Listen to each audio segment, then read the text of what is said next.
Bienvenidos de nuevo a Neutrality Studies. Hoy otra vez con mi querida invitada, Anuradha Chenoy, profesora emérita de la Universidad Jawaharlal Nehru. Anuradha, bienvenida de nuevo. Hola Pascal, encantado de estar en tu canal que hace un análisis tan incisivo de la política internacional.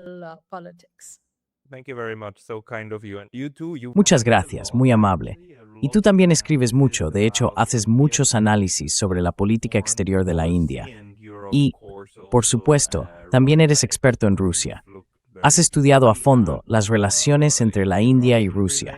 Hemos hablado de esto varias veces, y en realidad han pasado muchas cosas en la política exterior india en los últimos 10 días.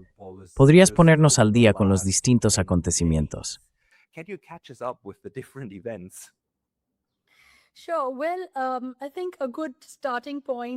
Claro. Bueno, creo que un buen punto de partida es la visita de Putin. El presidente Putin estuvo en la India y la prensa no le dio un perfil especialmente destacado, pero sí firmó varios acuerdos importantes. Por ejemplo, y te doy uno muy significativo, la India y Rusia firmaron un acuerdo de intercambio logístico marítimo, por el cual los buques rusos pueden atracar en puertos indios, lo que les da mayor acceso al Océano Índico. Por supuesto, la India terminó en Freelight Coast Family a los estadounidenses por temer en el intercambio las TITs. Cofre y vence la invalidad parecida. Como veis, es un avance importante.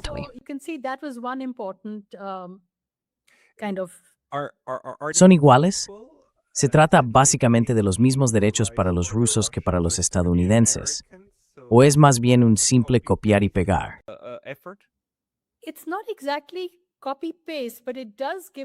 No es exactamente un copia y pega, pero sí les da derechos.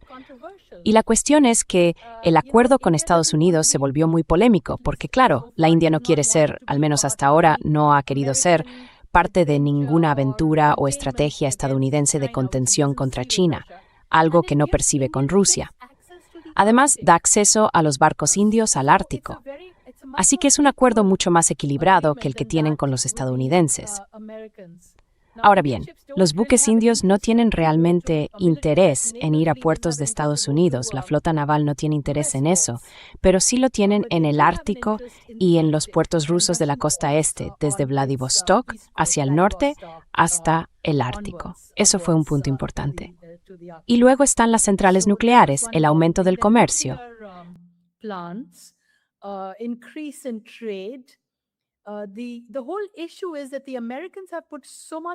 El problema de fondo es que Estados Unidos ha presionado muchísimo a la India para que no compre petróleo ruso. Así que de alguna manera, aunque la India quiere ser, y de hecho es, un socio estratégico de Estados Unidos, mucha gente ve que la relación es muy asimétrica si se compara con la que tiene con Rusia. Estados Unidos impone las condiciones a la India. Dijeron, por ejemplo, te permitimos o no te permitimos comprar petróleo ruso. Eso lo dijo Scott Bessent y lo repitió varias veces, que no se les permite o que se les permite comprar petróleo ruso durante un mes. Dan una exención de sanciones y luego la amplían otro mes más para manipular los precios del petróleo, algo que Estados Unidos hace. Quieren que ese flujo continúe. Y además, Blinken ha estado en la ciudad, el secretario de Estado estadounidense.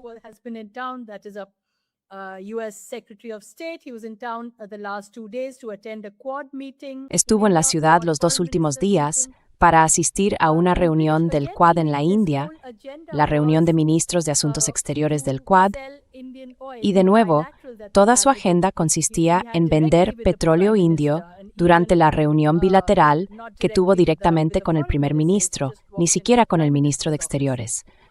Simplemente entró en el despacho del primer ministro. Así que se puede ver lo desiguales que son esas relaciones, donde todo se basa en la afirmación del poder de Estados Unidos sobre la India. Y luego, la India ha prometido invertir $500,000 millones en la economía estadounidense para comprar productos norteamericanos. Incluso el Financial Times británico, que es un periódico conservador, calificó esto de extraño en sus titulares, señalando que la India necesita cada dólar de sus reservas de divisas y está haciendo inversión extranjera en Estados Unidos. ¿Y eso tiene que ver con la amenaza de los aranceles o es otra cosa? Tiene que ver con la amenaza de los aranceles, de la que ya habíamos hablado, creo que tú y yo lo comentamos, pero el caso es que la India no ha respondido con suficiente firmeza. Y mientras tanto, los aranceles impuestos por Estados Unidos, que habían subido primero del 25 al 50% si seguían comprando petróleo ruso, hicieron que la India redujera esas compras. Las conversaciones que se mantuvieron no han sido del todo transparentes. Todavía, ya sabes, no se han hecho públicos los documentos. Pero mientras tanto, el Tribunal Supremo de Estados Unidos anuló algunos de esos aranceles, aunque siguen vigentes en parte.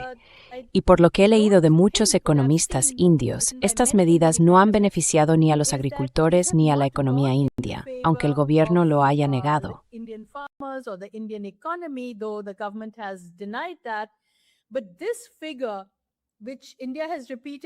Pero esta cifra, que la India ha repetido varias veces, igual que Estados Unidos, de que la India invertiría $500,000 millones en los próximos 5 años, ha dejado a todo el mundo sorprendido. Es decir, la India no tiene una economía tan grande como para hacer una inversión de ese tipo. De hecho, la India está intentando atraer inversión extranjera directa, no al revés. Así que este tipo de inversión inversa a la que la India ha accedido muestra una especie de presión o de influencia que Estados Unidos está ejerciendo sobre la India, además de los aranceles bastante altos sobre los productos indios. En cierto modo, la India está ayudando a la reindustrialización estadounidense, pero en realidad no sabemos qué obtiene la India a cambio.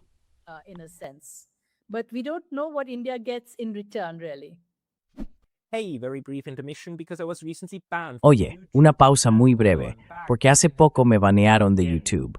Y aunque ya estoy de vuelta, esto puede volver a pasar en cualquier momento. Así que por favor considera suscribirte no solo aquí, sino también a mi lista de correo en Substack. Es pascatasubstack.com. El enlace estará en la descripción de abajo. Y ahora, volvamos al video. A ver, muchos países prometieron este tipo de inversión, ¿verdad? También los japoneses, pero la cuestión es que muchas empresas japonesas tienen fábricas en Estados Unidos y venden allí, así que ganan dólares estadounidenses. Básicamente lo que significa este compromiso es reinvertir esos dólares en la economía de allí, pero al final tienes que poner el dinero en algún sitio, ¿no? En cambio, para la India creo que es otra historia, porque tenemos muchas empresas indias que estén directamente involucradas en el mercado estadounidense para generar dólares.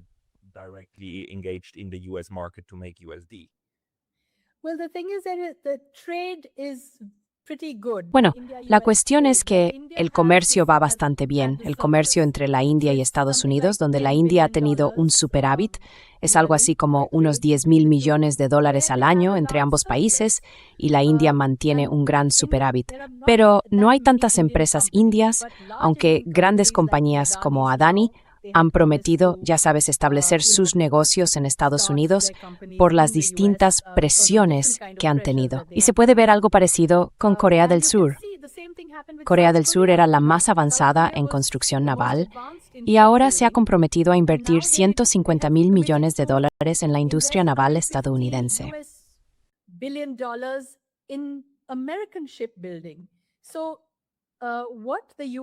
Lo que está haciendo Estados Unidos forma parte, creo yo, de su política económica exterior, de su geoeconomía.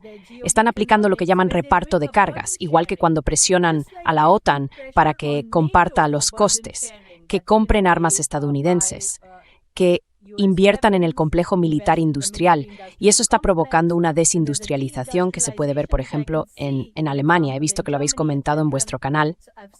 De forma parecida, ese proceso ha empezado también en Asia, y quedó claro en la reunión del Quad, la de los ministros de Asuntos Exteriores.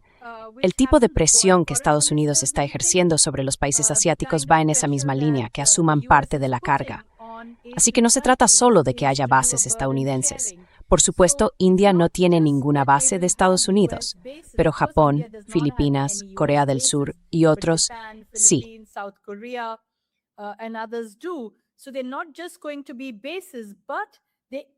Así que no van a ser solo bases, sino que las están integrando con sus cadenas de suministro y con la reindustrialización estadounidense. Van a ser clave. Las redes económicas, creo que por lo que he leído y he leído los documentos originales firmados en esos acuerdos bilaterales, se ve que Estados Unidos ya no las usa solo como bases avanzadas. Claro que lo hará en su lucha y conflicto con China, pero lo que quieren es integrarlas y convertirlas en una especie de centros de defensa para el ejército estadounidense.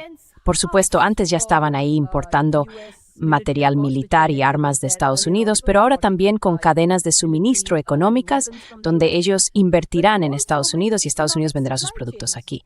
Así que es una especie de, podríamos llamarlo, una nueva forma de neocolonialismo en realidad. Y los gobiernos están aceptando con bastante facilidad.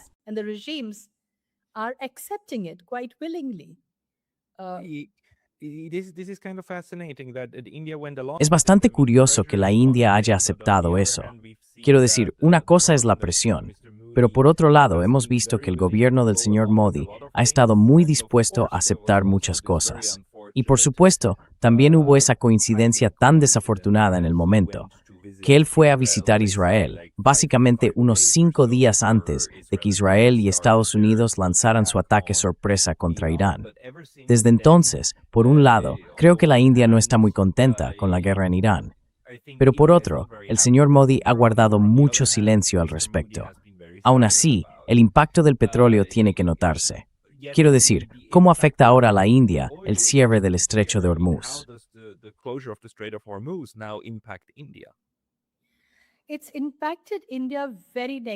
Ha afectado muy negativamente a la India.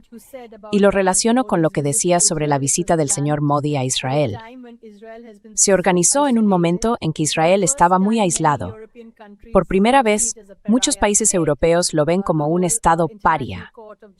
Todo el Tribunal Internacional de Justicia ha calificado esto como un posible genocidio y ha dicho que los países no deberían prestarle asistencia militar ni mantener relaciones militares, algo que la India ha incumplido. Si se hacer aquí y seguir con Israel, evidel y en cierto eso le balmis árabe musulmán.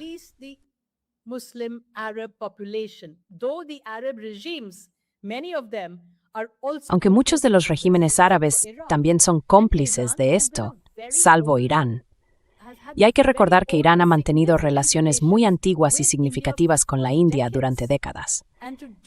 Hacer algo así en este momento, cuando todo el mundo sabía que las negociaciones no estaban funcionando, y siendo esta la segunda vez que Estados Unidos e Israel iban a bombardear Irán, fue una agresión unilateral, una decisión deliberada. Fue en contra de las Naciones Unidas, en contra de todas las convenciones de la ONU. Y aún así, el primer ministro fue a mostrar su relación con Israel y prácticamente respaldó las políticas israelíes al usar expresiones en el Knesset israelí, diciendo, si la India es la patria, Israel es la tierra del padre.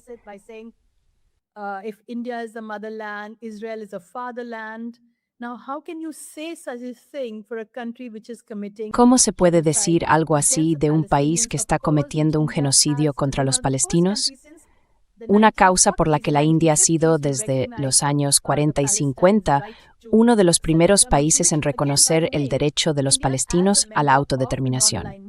Y además, la India, como miembro del movimiento de países no alineados y del grupo BRICS, lo reitera en esos grandes foros, en los foros multilaterales, lo apoya en las Naciones Unidas. Pero en este tipo de relación bilateral muestran esa contradicción, que en realidad es una cierta hipocresía.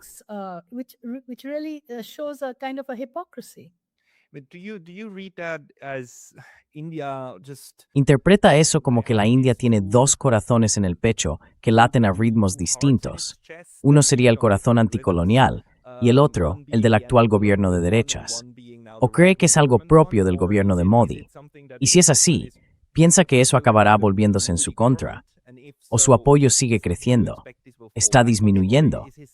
¿Qué espera usted sobre la duración política del gobierno de Modi en el futuro? Your expectation about Modi government's lifeline in the future? Bueno, mira, creo que este cambio coincide con la adopción por parte de la India de políticas económicas neoliberales desde los años 90, con el deseo de convertirse en una gran potencia y de construir relaciones estratégicas con Estados Unidos. Eso empezó realmente en la época de Manmohan Singh y Clinton, cuando el primer ministro Manmohan Singh, con el Congreso en el poder, firmó un acuerdo nuclear con Estados Unidos. Si Estados Unidos levantó las sanciones que había impuesto a la India. Pero el gobierno de Modi ha acelerado mucho ese ritmo, presentando a la India como una potencia de nivel medio con aspiraciones globales. Y para lograrlo, consideran que amplios sectores de la comunidad estratégica, aunque hay divisiones, piensan que el camino a seguir pasa por estrechar lazos con Estados Unidos.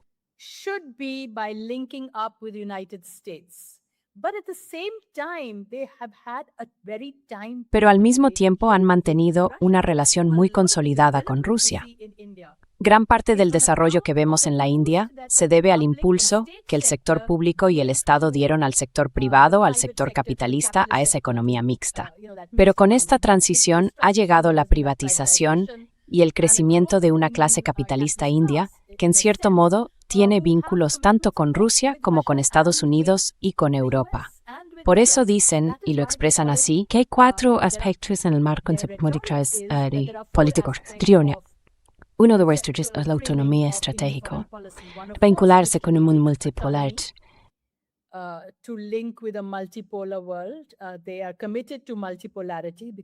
Están comprometidos con la multipolaridad porque se han beneficiado de ella. También se han beneficiado de la globalización.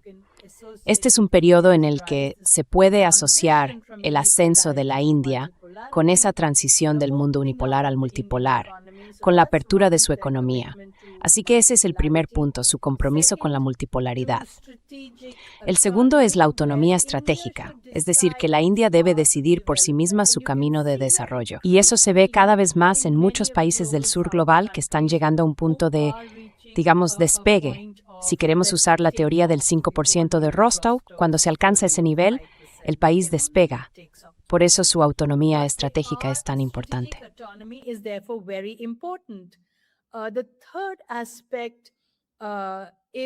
El tercer aspecto es que siempre se han identificado con el sur global y se ven a sí mismos como uno de sus líderes. No el líder, porque es un colectivo, es algo informal, pero sí uno de los líderes del sur global. Tienen esa visión. Y el cuarto punto es su apoyo al multilateralismo, a las Naciones Unidas y a su Carta Fundacional, a los códigos humanitarios y todo eso. Y en muchos de estos aspectos, al apoyar solo esta cuestión de Israel, creo que están violando los 4 objetivos conceptuales. En su afán por acercarse más a Estados Unidos, parece que quieren hacerlo a través del lobby judío, o AIPAC, como lo llaman Mearsheimer y otros, el lobby. Esa es una posibilidad porque no han conseguido el tipo de respaldo estratégico de Estados Unidos que sí han obtenido otros.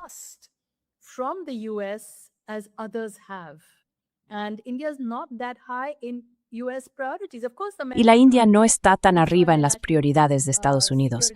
Claro, las prioridades estadounidenses, como vimos en su Estrategia de Seguridad Nacional, que se publicó en diciembre, y en la Doctrina Monroe, y todo lo relacionado con su esfera occidental, los cambios de régimen y su interés en América Latina.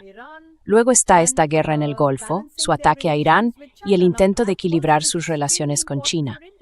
Ahora bien, eso también es muy importante para la India, porque la India pensaba que su estrategia se basaba en la idea de que si las relaciones entre Estados Unidos y China eran malas, como lo han sido, si aumentaba el conflicto y la desconfianza, entonces las empresas estadounidenses abandonarían China y se trasladarían a la India, y quizá también a Vietnam.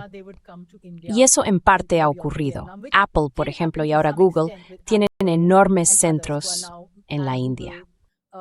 Have huge bases in India. But now with the Trump-Xi meeting, Pero ahora con la reunión entre Trump y Xi, está claro que China se presenta como un igual de Estados Unidos, que Washington la ha reconocido así, aunque por supuesto no es exactamente así. Y las palabras clave en todo esto, como habrás notado, fueron estabilidad estratégica constructiva o estabilidad gestionada y la competencia en el Indo-Pacífico. Entonces, ¿dónde deja eso a países como Corea del Sur, Filipinas, India y también Japón, que esperaban beneficiarse de esa situación? Pero al mismo tiempo, ninguno de estos países, no estoy tan seguro de Japón, pero teniendo en cuenta lo que dijo el primer ministro sobre hasta qué punto quieren implicarse en un conflicto por Taiwán, sé que India no quiere hacerlo. Quieren mantener relaciones tanto con China como con Taiwán, y así sucesivamente.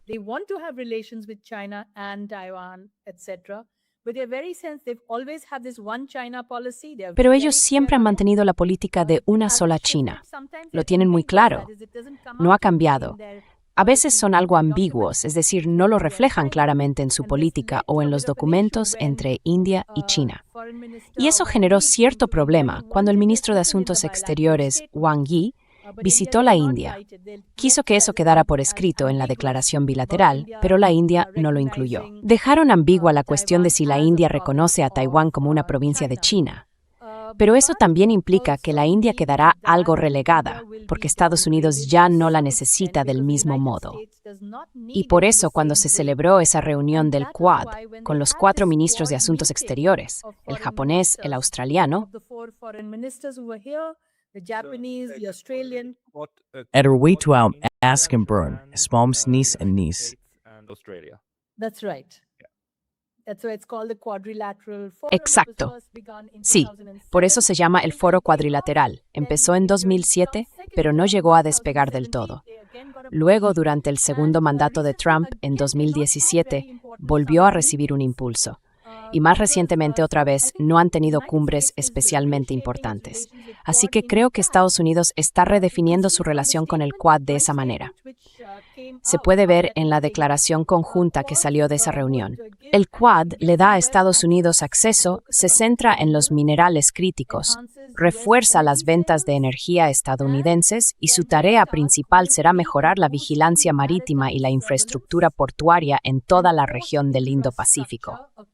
Lo que significa que Estados Unidos usaría a las naciones del Quad principalmente con fines de vigilancia, obviamente contra los chinos, quizá también contra los rusos o incluso para su propia coordinación interna.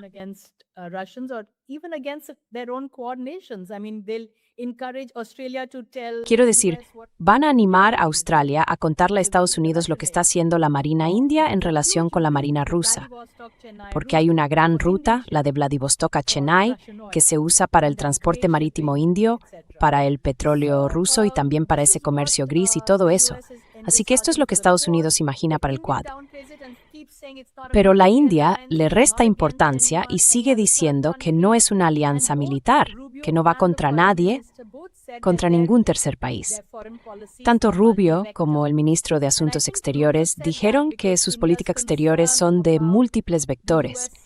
Y creo que Rubio lo dijo porque la India está preocupada por el hecho de que Estados Unidos vuelva a apoyar a Pakistán de una forma tan fuerte. Creo que Pakistán ha jugado un buen papel en el proceso, como mediador, como interlocutor, pero eso le ha dado a Pakistán una entrada en el aparato de política exterior estadounidense que la India no tiene. Y la India ve su política exterior en gran medida a través del prisma de China y de Pakistán. Sí, pero es un juego peligroso, ¿verdad?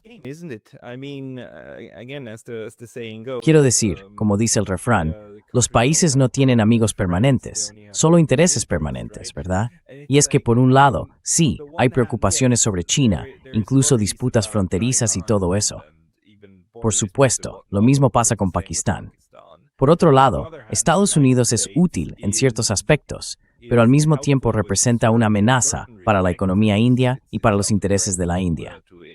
Me da la impresión de que, según tu descripción, el único país por el que la India no está especialmente preocupada en este momento es Rusia.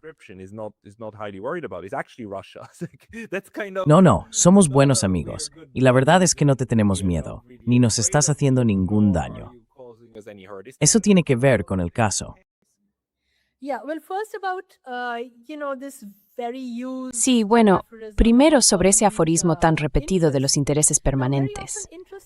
A menudo los intereses no son simétricos. En el caso de Estados Unidos, sí tienen intereses permanentes, pero esos intereses son favorables a ellos y ejercen presión o incluso usan la fuerza para imponerlos. Y eso es algo bien conocido. Así que a veces eso va en contra de los intereses de otro país. En segundo lugar, puede que no se trate de los intereses de todo un país. Puede que sean los intereses del régimen, o de las empresas, o de las corporaciones, pero no necesariamente los del pueblo.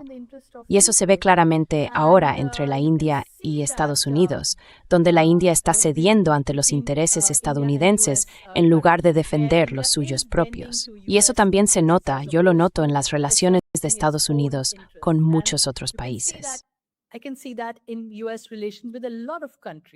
Sí,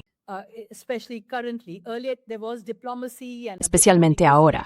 Antes había diplomacia y algo más de negociación, pero ahora con Trump es muy evidente que todo se ha centrado en hacer que América vuelva a ser grande, no en el bilateralismo ni en cómo todos esos países pueden servir a los intereses estadounidenses. Y sí, respecto a tu segundo argumento, esto es un juego peligroso. Creo que la mejor opción, aunque siempre hay varias, sería mantener un compromiso con China, que es lo que están haciendo. Las relaciones entre China e India claramente en el 2024 tienen pequeños mecanismos del ámbito en el alto permiten ese contacto.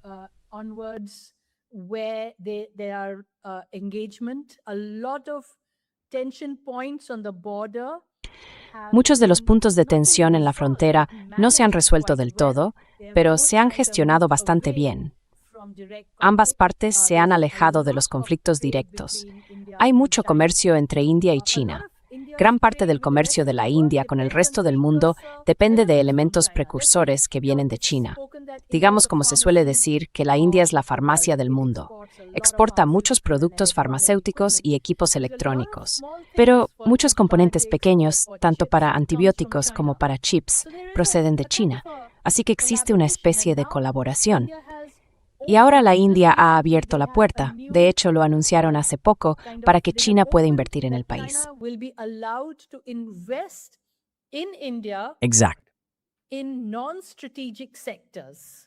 En los sectores no estratégicos se están abriendo a China, pero sus relaciones con Pakistán siguen siendo muy malas, sobre todo porque Pakistán ha recurrido con frecuencia al terrorismo en la India. Lo han hecho por la sensibilidad de ciertas zonas, y hay pruebas de ello. Pero nadie en el mundo está comprando realmente la narrativa india de que Pakistán debe quedar aislado. Así que la propia India se ha aislado y entró en guerra después de los atentados de Pulwama a comienzos de este año. Aún así, necesitan hablar con Pakistán. No se puede negar la geografía y hay que volver a leer la situación. Y ambas partes, no digo solo la India o Pakistán, sino ambas, tienen que dar un paso atrás en esta relación tan tensa que se ha desarrollado en la frontera. Pakistán utiliza una estrategia asimétrica basada en el terrorismo, En el noite de la Tate, en el corriente diablo espiritualitaire. Muy ligos en claro, muy alienante.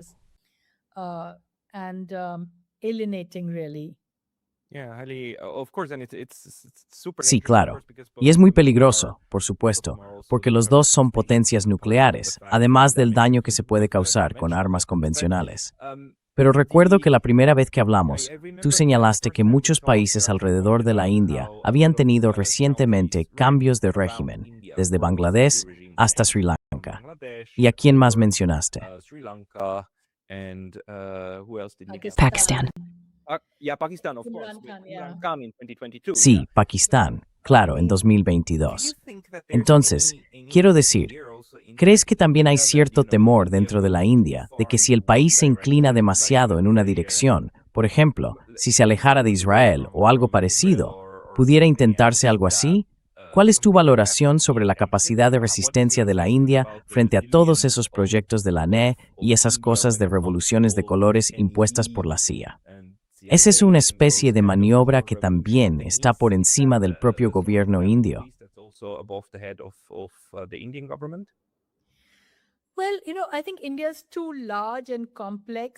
Bueno, mira, creo que la India es demasiado grande y compleja para que un cambio de régimen impuesto desde fuera funcione.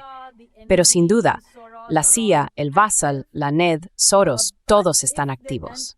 Aún así, la India, ya sabes, ahora es una democracia gestionada porque ha habido muchos movimientos en los que se han limitado derechos de ciudadanía mediante cambios en las leyes electorales y otras medidas. Pero sigue siendo una democracia, y eso es una herramienta poderosa. Es un país demasiado grande para este tipo de cambio de régimen.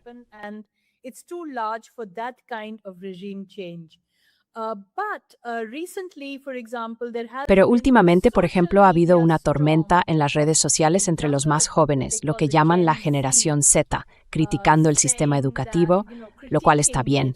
Pero de momento todo se queda en las redes, no está organizado ni tiene presencia en la calle. Así que hay pequeños focos de disidencia. Y claro, siempre es muy fácil culpar a una mano extranjera, pero creo que teniendo en cuenta la asociación estratégica de la India con Estados Unidos, No creo que la India quiera realmente culpar o señalar ahora mismo a Estados Unidos de inducir un cambio de régimen en el país. Vale, de acuerdo. Entonces, sobre la relación con Irán, ¿tenemos alguna información al respecto? ¿Hubo realmente alguna visita de iraníes a la India?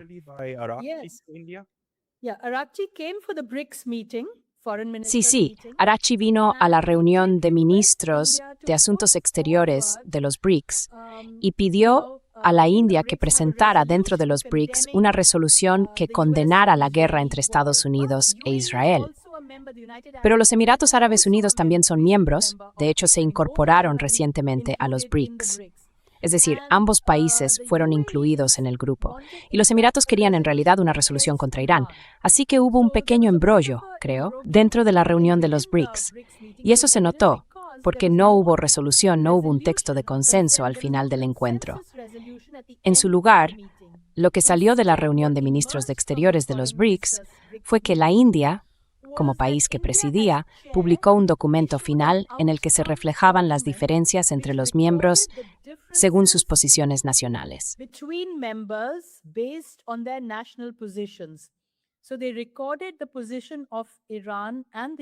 Así que registraron la posición de Irán y de los Emiratos Árabes Unidos y en general condenaron, dijeron que debía haber paz, que tenía que alcanzarse una solución negociada, una resolución temprana del conflicto, como ellos lo expresaron, de acuerdo con el derecho internacional.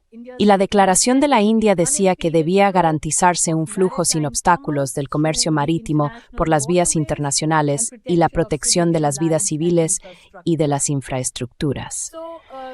Pero en realidad, sobre otros temas, la reunión de los BRICS creo que adoptó algunas resoluciones importantes. Por ejemplo, sobre Gaza, afirmaron que debía seguirse el caso presentado por Sudáfrica contra Israel ante la Corte Internacional de Justicia y que debían cumplirse las obligaciones legales, además de permitir una asistencia humanitaria sin restricciones.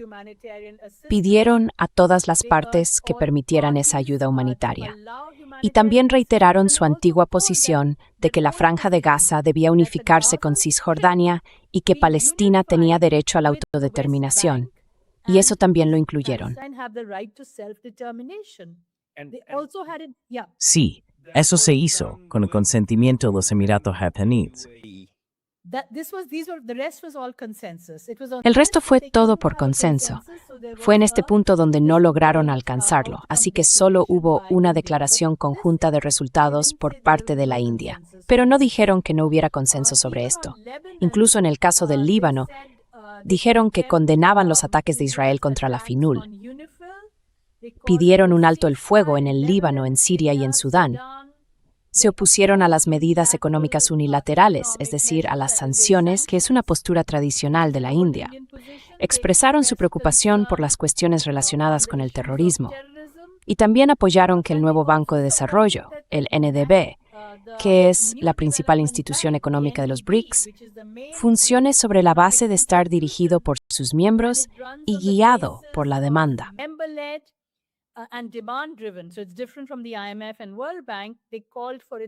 Así que es diferente del Fondo Monetario Internacional y del Banco Mundial. Ellos pidieron que se reforzara y se ampliara. Pero la reunión principal de los BRICS será en septiembre, y ahí se verá gran parte de la retórica de la India sobre la autonomía estratégica y otros temas. Veremos si los BRICS avanzan o si, en este año en que la India preside y acoge la reunión, se estancan y no se aprueba ninguna nueva resolución. Esa será, pues, la reunión de septiembre, una cumbre de jefes de Estado.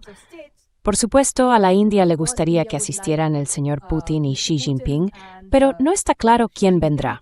Aún no lo han anunciado.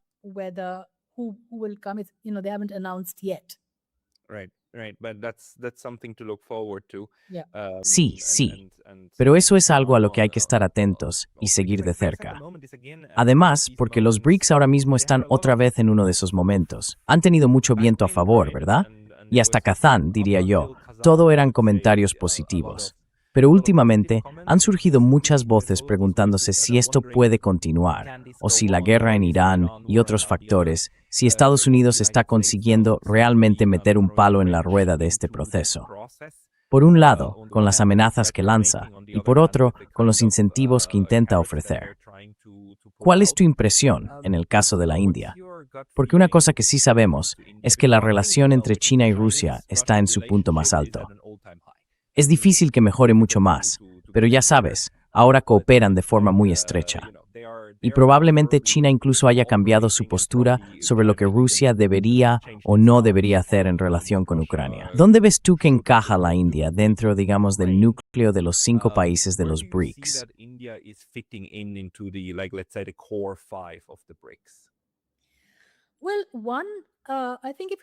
Bueno, primero, creo que si observas la trayectoria de todas las organizaciones internacionales, nunca es lineal, tiene altibajos. Y sí, hay presión tanto sobre Brasil como sobre la India por parte de Estados Unidos para que sean sensibles a las sensibilidades estadounidenses respecto a la multipolaridad. Sí, esos neoconservadores estadounidenses tan sensibles que cuando hablas de multipolaridad se ponen a llorar y dicen algo así como, no, ahora me has herido los sentimientos. ¿Y qué pasa con mi hegemonía? Exacto. Ellos ven a los BRICS como un gran obstáculo, una especie de freno a la hegemonía de Estados Unidos. Y no quieren un mundo multipolar, aunque se ven obligados a reconocerlo, porque incluso estados pequeños como Irán han demostrado tener iniciativa y capacidad de resistencia, aunque les haya costado caro. No se puede humillar a esos estados pequeños. Creo que ahora mismo hay mucho poder en los estados pequeños. Por otro lado, Rusia y China están claramente al frente de los BRICS, son quienes lo impulsan, pero quieren llevar a todos con ellos. Es una plataforma muy importante. A veces puede dar un paso atrás, ya sabes, un paso adelante, uno atrás y luego 2 hacia adelante. Ellos comprenden mejor esas filosofías a largo plazo.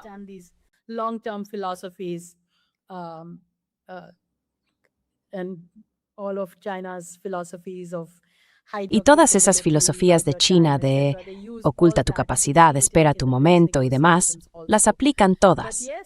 Se puede ver también en las negociaciones de los BRICS, pero sí, puede que la India no quiera que los BRICS avancen tan rápido, sobre todo en el tema de la moneda. Aún así, se nota que la India se ha beneficiado mucho del comercio bilateral en monedas nacionales, como el comercio de petróleo en rupias y rublos, que le resultó muy favorable. Y han firmado acuerdos parecidos con muchos países del sudeste asiático. Es una especie de intercambio de divisas, un intercambio de monedas nacionales, y tienen acuerdos sobre eso. Además, el Banco de la Reserva de la India ha permitido que esos países tengan una cuenta Vostro, lo que significa que pueden comprar en rupias indias y la India puede comprar en sus monedas locales.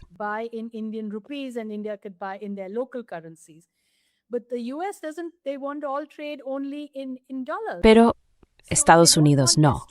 Ellos quieren que todo el comercio se haga solo en dólares, así que en realidad no quieren que esto avance. Y la India puede ir un poco más despacio en comparación con lo que hacía antes de que empezaran las sanciones, las medidas comerciales y los aranceles, porque ahora Estados Unidos está aplicando sanciones secundarias a todos los países que no comercian en dólares. Así que habrá algunos problemas con los BRICS. Pero Rusia y China han decidido no acatar las sanciones. ¿Viste? Creo que fue el 14 de abril, su nueva ley, que ordena a las empresas chinas eludir cualquier sanción estadounidense y simplemente aceptar petróleo ruso e iraní.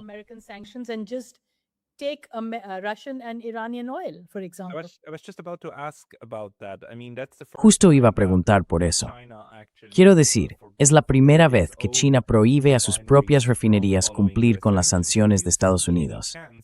¿Ves alguna posibilidad de que en algún momento la India haga algo parecido y diga algo así como, no, no vamos a someter a nuestras empresas a esas leyes de sanciones extranjeras? ¿O el peso estructural de la India es demasiado pequeño para algo así? It's too small, and the regime's interest in the US Es demasiado pequeño y el interés del régimen en Estados Unidos es demasiado grande. Por ejemplo, ahora el presidente de Venezuela va a venir a la India en un día o dos por el tema del petróleo venezolano, que en realidad está condicionado por Estados Unidos. De hecho, fue Rubio quien lo anunció, no nuestro propio Ministerio de Asuntos Exteriores. Rubio anunció la visita, así que en realidad no lo sabemos con certeza, porque el Ministerio Indio no lo ha comunicado oficialmente. La India está preocupada por las sanciones estadounidenses, aunque hay algunas señales de que la economía está teniendo problemas por la llamada crisis del combustible. El combustible y las divisas, ya sabes, ambos están entrando en crisis. La rupia frente al dólar está en su nivel más bajo de la historia y los precios del petróleo están en su punto más alto. Y todo esto está afectando a la economía.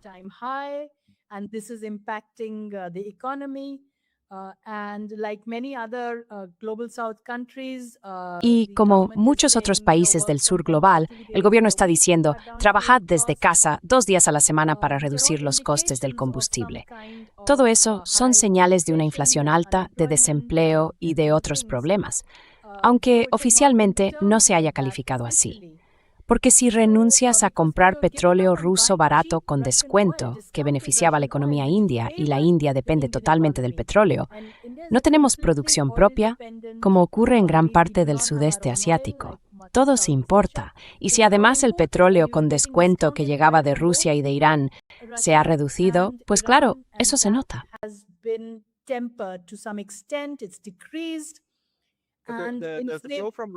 El flujo desde Rusia sigue, ¿verdad? Sigue, pero ha disminuido en comparación con antes. Y el flujo desde Estados Unidos, el petróleo estadounidense que viene de más de 1,000 kilómetros de distancia, ha aumentado. Así que es mucho más caro. Y además es un petróleo caro, es petróleo de fracking. Pero Estados Unidos está ejerciendo presión y bueno, están presentándolo como una victoria para sus elecciones de medio mandato, que la India comprará ahora más petróleo estadounidense, más armas estadounidenses, invertirá en Estados Unidos y hará que Estados Unidos vuelva a ser grande. Esa es la retórica estadounidense.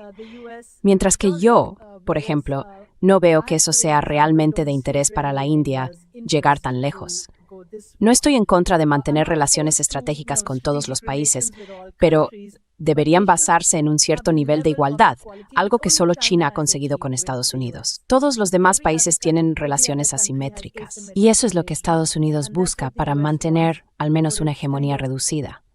Así que lo que intentan con el Quad y con la India y todo eso es compartir la carga y mantener una hegemonía de bajo coste.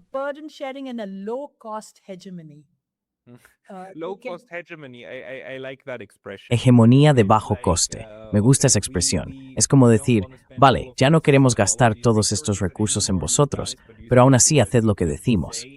Y creo que esa es un poco la mentalidad, ¿no? Ir al extranjero y decirle a todo el mundo lo que va a pasar. En plan, mirad, ya estamos aquí.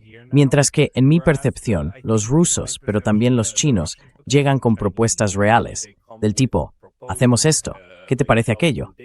Sí, y los europeos, porque los europeos también miran por encima del hombro a todo el mundo, pero son como una versión de broma de Estados Unidos, porque no tienen nada que lo respalde. ¿Cómo está evolucionando la relación con Europa?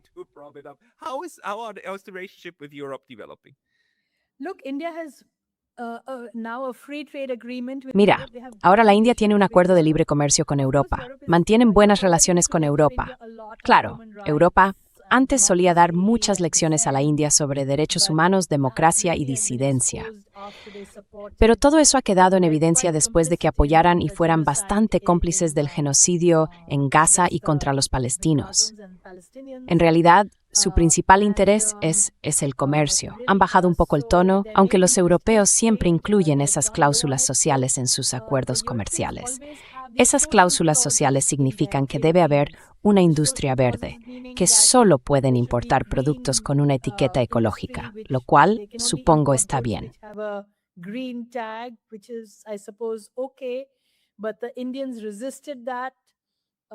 Pero los indios se resistieron a eso. Así que ha habido compromisos, por eso el acuerdo de libre comercio entre Europa e India tardó unos 12 años en negociarse, pero se negoció. Al mismo tiempo, la India sí quiere inversiones europeas. Así que, en realidad, es una relación sin conflictos y mucho más simétrica que la que tiene con Estados Unidos.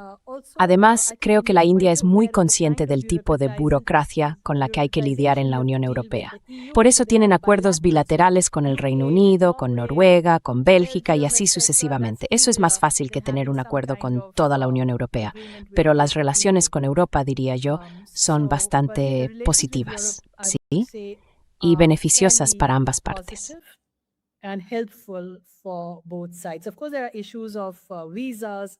Claro, hay cuestiones con los visados. Incluso con Estados Unidos están endureciendo mucho las condiciones para los visados de ciudadanos indios y no los están tratando demasiado bien. Pero creo que los indios, sobre todo la élite india, siguen teniendo un pie en Estados Unidos. La mayoría va allí a estudiar y todo eso beneficia al sector educativo estadounidense. Pero ahora se está produciendo un retroceso en la educación liberal en Estados Unidos, igual que en la India, y eso es lo que provoca el auge de la derecha. Y por supuesto, Estados Unidos quiere que Europa tenga más gobiernos de derechas. Lo vemos en las declaraciones de Rubio y están interviniendo activamente en ese sentido. Así que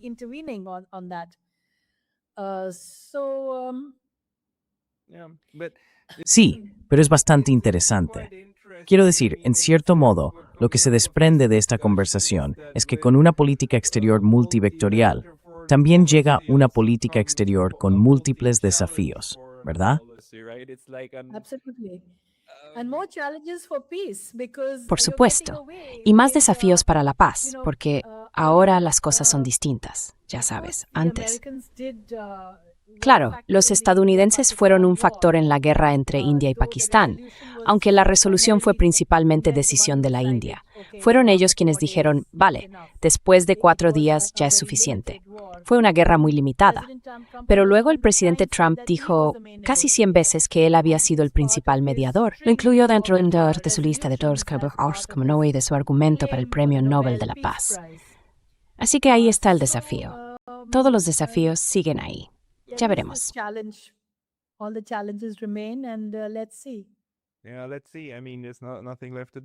Vale, veamos. Quiero decir, ya no queda nada por hacer. Solo una última cosa. Si 2 niños en un patio de colegio aquí en Japón se pelean y luego paran, Donald Trump probablemente diría que fue él quien los hizo parar. Es como que a estas alturas, cualquier cosa que pueda darle un premio Nobel de la Paz la va a reclamar.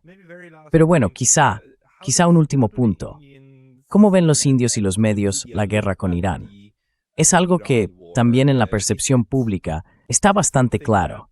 Quiero decir, ¿se ve simplemente como Estados Unidos e Israel perdiendo el control? ¿O hay diferencias en cómo se percibe lo que está pasando en Irán?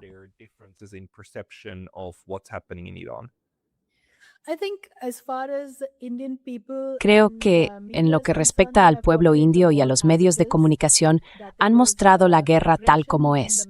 Hubo una agresión en medio de las negociaciones. Fue la segunda agresión. Pero el gobierno indio no la ha condenado. No ha condenado a Estados Unidos ni a Israel con las palabras que debería haber usado, como sí lo hicieron Rusia, China o incluso Pakistán, otros países del sur global y en particular Sudáfrica. Y eso se debe a que consideran que están dando prioridad a sus relaciones con Estados Unidos e Israel hasta tal punto que creen que no se puede criticar ni siquiera a un amigo. Por supuesto, si un amigo hace algo mal, Deberías poder criticarlo, pero no lo están haciendo, y eso no ha sentado nada bien a buena parte de la opinión pública india.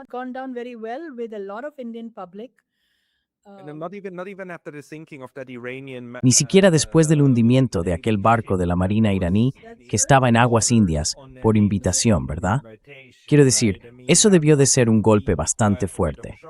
Yo tuve en mi canal a un exministro de Asuntos Exteriores de la India para hablar de este tema, y estaba bastante sorprendido. Estaba muy enfadado, el señor Sibal.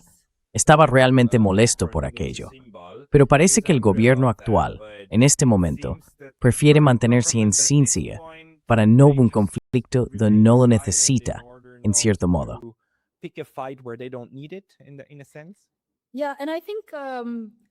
Sí, y creo que el ex ministro de Asuntos Exteriores, Sibal, en vuestro canal estuvo muy bien en este tema y fue muy claro. Yo tengo una posición parecida. India se equivocó, pero el gobierno indio no lo reconoció. Y hoy, los medios de comunicación en India son una cámara de eco del gobierno. Cualquier medio, en cualquier parte de India. Ahora los medios están controlados. Son medios sintéticos y controlados. Llámalos como quieras. Puedes decir que están controlados o que son simples tomadores de notas o como algunos los llaman, pero eso es lo que son. Y no reflejan lo que sienten muchos indios. Claro, la sociedad india está polarizada y mucha gente ni siquiera lo sabe, teniendo en cuenta el nivel de... Bueno, no hay tanto debate sobre temas internacionales. Pero en el caso de Irán, en general, hay una crítica a la innovación en Israel y el impacto que tuvo en los y las finanzas de la India, lo que un periódico llamó las 3 Fs. And finance, as one newspaper called it, the 3 Fs. Sí, vale, bien. Quiero decir, en ciencia política lo llamamos todos dependencia del camino, ¿no? Los países están donde están porque tienen una historia. Y bueno, la India también está buscando su propio equilibrio. Anu, para la gente que quiera seguir tus escritos, ¿cuál es el mejor sitio para leerte? See, I write a lot for Economic and Political Weekly and for these kind of academic journals, and that's quite available. If you Google me, I haven't got a Substack yet. Maybe I will and put it all there. But I've been so busy writing and reading. There's so much you have to read to just keep up that, it's amazing how you do everything. I'm a great admirer of this. Le pregunto a gente como usted, que se lee todo y luego me lo cuenta. Así que gracias por eso. Pero si buscan mi nombre en Google y los artículos que he escrito, que tratan todos estos temas, desde los BRICS hasta la política estadounidense y la seguridad nacional, verán que la mayoría se publican en el Economic and Political Weekly, que es donde escribo. Y sus libros también son una lectura maravillosa, de verdad. Buscad en Google a Anuradha Shenoy, conseguíos uno de sus libros, leed algunos de sus artículos, seguidla allá donde la encontréis. También la tendremos de nuevo aquí en el canal. Anuradha Shenoy, muchísimas gracias por tu tiempo hoy. Gracias, Pascal. Nos vemos pronto y mis mejores deseos para los estudios de neutralidad. Gracias.